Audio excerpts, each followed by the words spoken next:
In Chattanooga, Tennessee, David Toulis.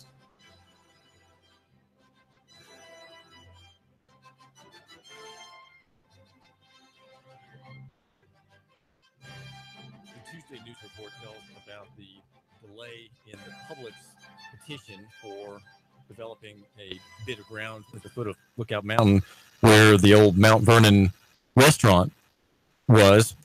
And it seems that parties who don't own the property but have interest against it, if you will, through a development plan run by the city, are having their voices felt. There's a design ethic, there's a design aesthetic, if you will, that they have, and Publix developers, the MAP engineering business has done its best, or they have done their best to put forth something that will please the owner and meet with the external requirements. Again, when we have a unfree market in real estate, when we have a controlled economy in the buying and selling of parcels of land and buildings upon them, it is not easy to freely exercise one's rights of ownership.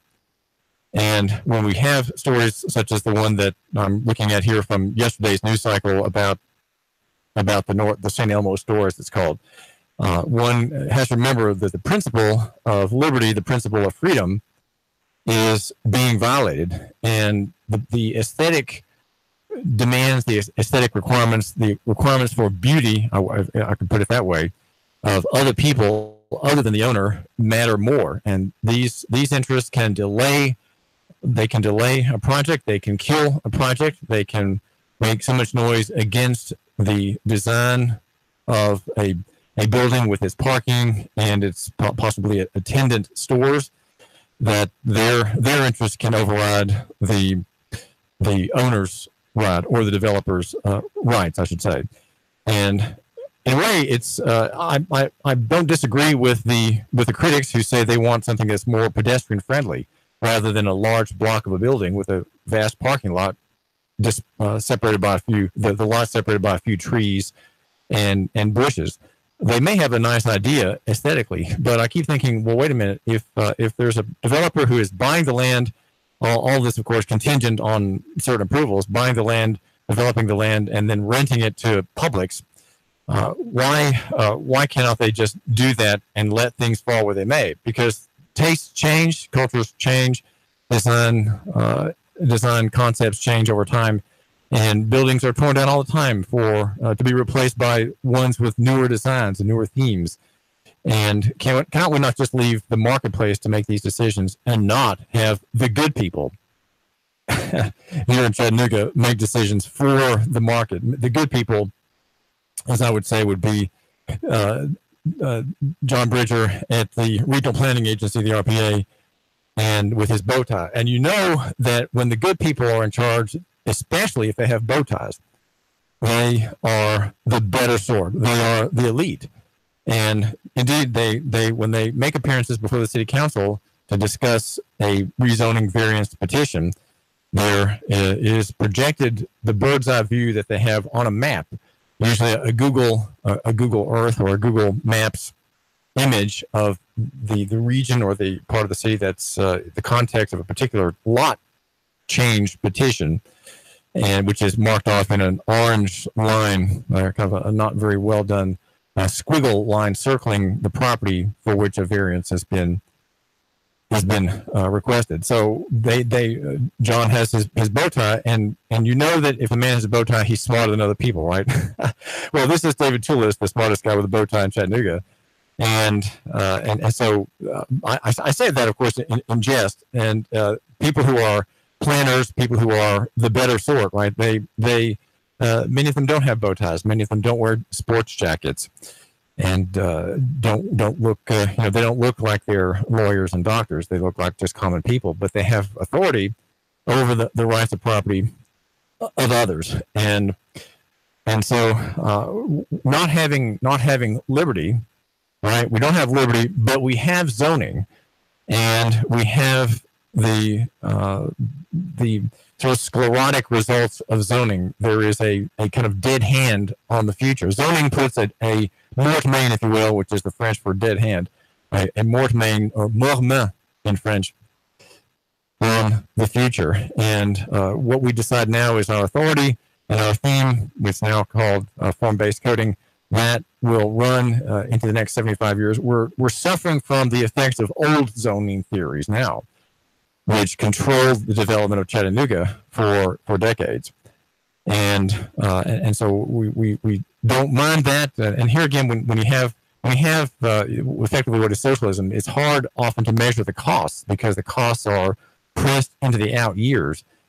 And those who sort of lose against it or have to yield to it are just simple individuals or businesses, and their complaints are not considered worth overturning the system for, right? There's no way to overturn the system once it gets started. So you have this continuing march against individuals' rights, against the rights of property ownership through the zoning process. And I would say that we have many good things in Chattanooga here, as we make note of on the David Tula Show. But until we have a real desire for liberty and freedom, which are two different things, freedom and liberty are distinct concepts. Until we have a greater desire for those, we will continue to be saddled with the benefits of zoning. And again, that means to say you can enforce stagnation upon other people. You can enforce your idea upon someone who comes with a revolting concept, someone with a revolting idea, an idea that revolts against what's there now and does something completely different. You know, the chicken plant, right, or the abattoir where they slaughter pigs. The abattoir in the middle of the neighborhood. That's what I'm talking about. You know, you can't do that because we have morte-main of zoning on all land, and we have a master plan. And it's in the Tennessee Code. So believe me, it's going to be there for a while. And there's no way that one's opinion, mere opinion in favor of liberty and freedom, and the violent and jolting nature of the marketplace, that we're not going to have the benefit of that. And you say, well, wait a minute, Dave, you're offering right there the very example of why we want zoning. We don't want to have a slaughterhouse in the middle of a nice neighborhood. Yeah, the slaughterhouse owner out of Louisiana comes in here and buys six or seven lots in our very fine neighborhood with our upscale houses, and puts a block building in there with some fenced-in area and a truck loading zone where the pigs come to be slaughtered. And we hear them at night, and we're offended at the smells. We're offended at the trucks, and it's the very idea that that man and this business, they're slaughtering pork there and building pork. We really can't have that. We have zoning to protect us from that. We're protecting our interest. Well, maybe so, but if you take the long-term view, the bird's eye view, right, the kind that John Bridger will show with his projector on the screen over the city council's members' heads. If you take the long-term view that he pretends to have, those kinds of developments often are for the better, though individually, an individual homeowner may be offended. He may feel that he's being wronged. Now, the question of whether he's being wronged or not, that's a question for the court. That's why we have courts. The courts are open, and if your neighborhood is suddenly blotted and blighted by a slaughterhouse opening up in the middle of it with heavy trucks coming to make their left-hand turns at the stop sign in front of your house where your children are playing with their summer balls and their badminton sets. Well, the question then is it a real injury, right? Is it a real injury? And who decides? Well, the jury decides, right? It hears the arguments, it hears the facts, and it determines whether or not you have been wronged. If you have been wronged, if you are a victim of a tort, well, then there's a remedy, and the remedy is a payment. And that would be a payment by the offender, the slaughterhouse operators, to you, and it pays you either a lump sum or a monthly rent, and that's how you make good. And anybody else who's offended, they can make the same arrangement with the slaughterhouse owner. If they are truly being offended, and here you're the leading case in that neighborhood, you filed first, and you've had your hearing and your trial, it's worth $500 a month to you. in compensation. So as long as you're there, you're paid $500 a month. That's not bad. I mean, that really isn't that bad. I mean, that pays your utilities, that pays part of your property taxes in your high-end house. And you're there for a long enough time. You say, our children are grown now, and I think we need to move on. And what do? You sell, but you find, whoa, wait a minute. You find that there's an attendant business to the slaughterhouse business that would like to buy your lot. Has its eye on a couple other lots near the slaughterhouse. And you're going to get much more for your property than you were initially thinking you'd get. In fact, the lot has become very interesting to several developers who want to put some businesses there. So what's happening is that the higher use of the land is coming into view, and you're going to be compensated handsomely for it. You've been paid by the slaughterhouse in your judgment for $500 a month for some time to pay off the injury, to make the injury go away. You're accepting that. You're glad for it, in fact. And you're satisfied the wrongs have been righted, and the slaughterhouse, in fact, needs to expand. It's doing such a good job in the salami line that it needs to expand, and it would like to buy you out. So you're getting double what you thought you'd get. So you're $150,000 ahead there. You're moving out. You're going to move into a bucolic setting, maybe in Ottawa, maybe. Well, you've heard about Saudi Daisy being such a great town, and yes, Saudi Daisy, that's where you're going to move. Saudi Daisy is a very wonderful city in which to live. I live there. David Toole is here. I live in Saudi Daisy. And so you are the beneficiary of a free market.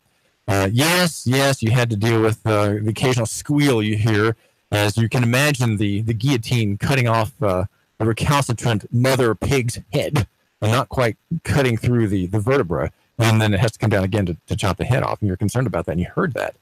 I'm not sure what it was, but you did hear that. And so you're concerned and angry and anxious about it. And your wife hates it, and she's very unhappy. And so now you're going to be paid off, and everybody's happy. Well, that's the free market. When you have zoning, that kind of thing doesn't happen. You have what's called stagnation. You can't have the best use of property making its own adjustments in the market. And because you have zoning, you don't have these conflicts, right? And that's why we have zoning, to avoid conflicts. Well, guess what? If you live in Chattanooga and live in a city, conflict is part of progress.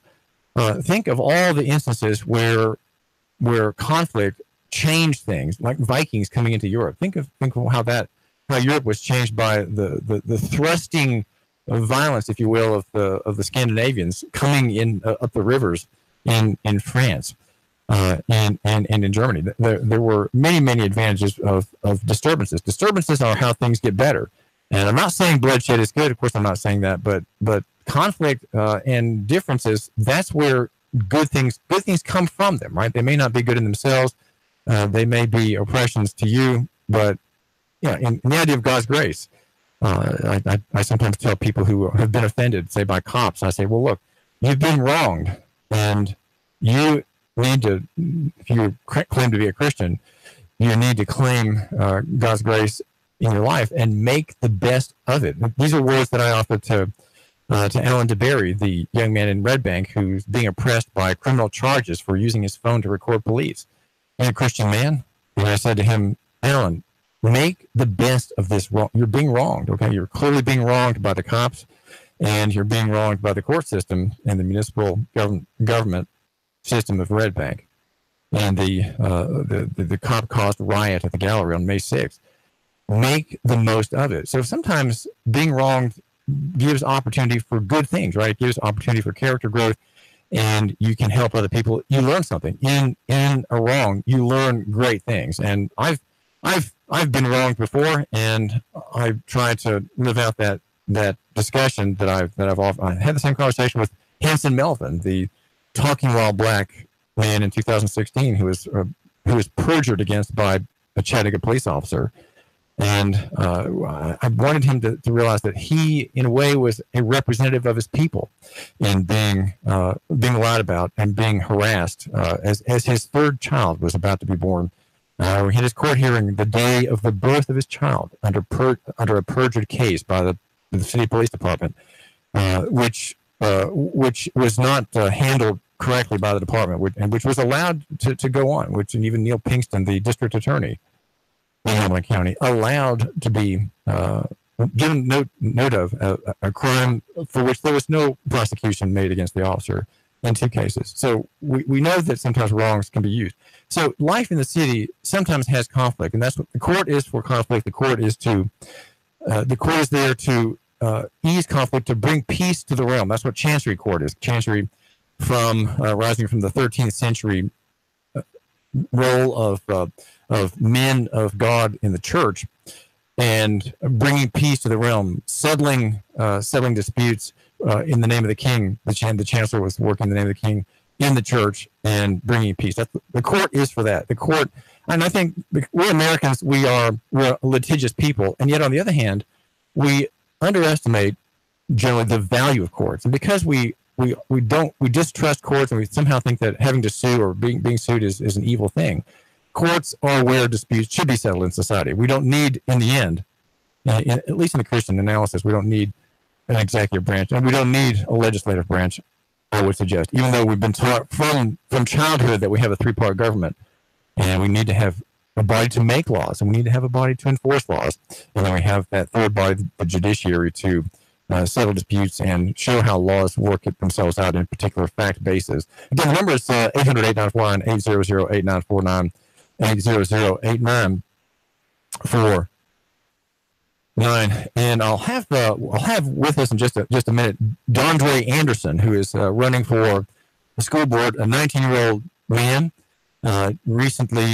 He's recently graduated from Central High School and has done a little bit of work in college and has some connection with the federal military apparatus. 19 years old, running for school board, and we're going to hear from him. Now, there's a lot to get to in the news. I was working this morning on a defense for a woman, and what I had in mind for aiding Christina Wright is a motion for dismissal. She's been a woman who has not had a driver's license, but she's being charged by the East Ridge Police of failure to exhibit on demand. And I'm going to meet with her, I think maybe today, to ask her about her defense. How can she defend herself from these charges when she's someone not involved in transportation? So I've got for her a motion to dismiss for lack of subject matter jurisdiction, special appearance only for purposes of denying jurisdiction. And her motion that I'm going to probably just submit for her, where in one glance Judge Chris Hilton should be able to see that she's an innocent person. And so I must say that I've given somewhat short shrift to the news, but I think one of the main things I wanted to mention right now is a story that has a description in it of city government work in the direction of families among poor people whose sons are drawn into the life of the gang. And it's a story that came out I think today about the Department of Youth and Family Development, and it's describing where government, because Christendom has fallen down on the job, Christian people are and the church, they are not doing really what God requires in applying the gospel ethic, the social ethic, the justice ethic, even in the larger world, because Christianity has sort of become omphalocentric, which is to say navel gazing, and not looking at the larger world. What has happened is that by default, the city and the state have always stepped in to fill the gap, right? To make a social benefit, bring a social good about. And the story is about how it's about a budget story about case managers and people who would be reporting to the city public safety coordinator, Troy Rogers, and the discussion about hiring 3 people. 2 would work, they're called navigators, would work with adults, and 1 would work with children. The team navigator would be paid $72,000 a year. And the Office of Family Empowerment is a quote here from Rachel Howard, the director.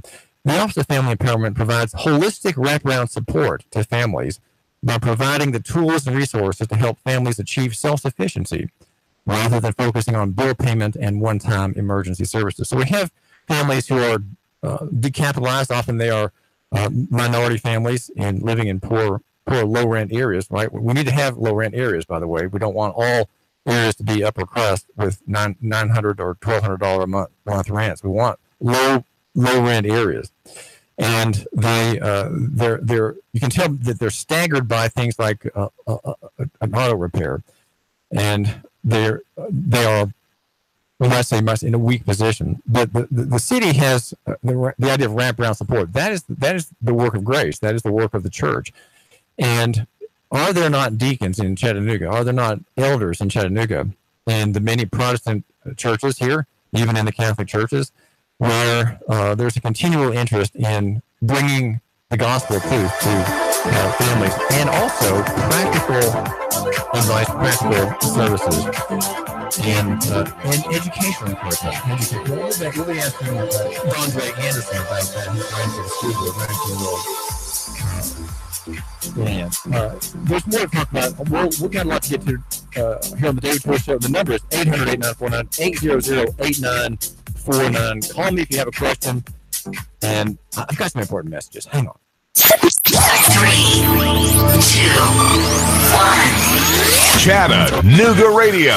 Digital FM 95.3 HD4. 92.7 FM's news now. 3 Cleveland construction workers were hospitalized after a flash fire at a work site. Reports say it was a gas fire that ignited when a worker used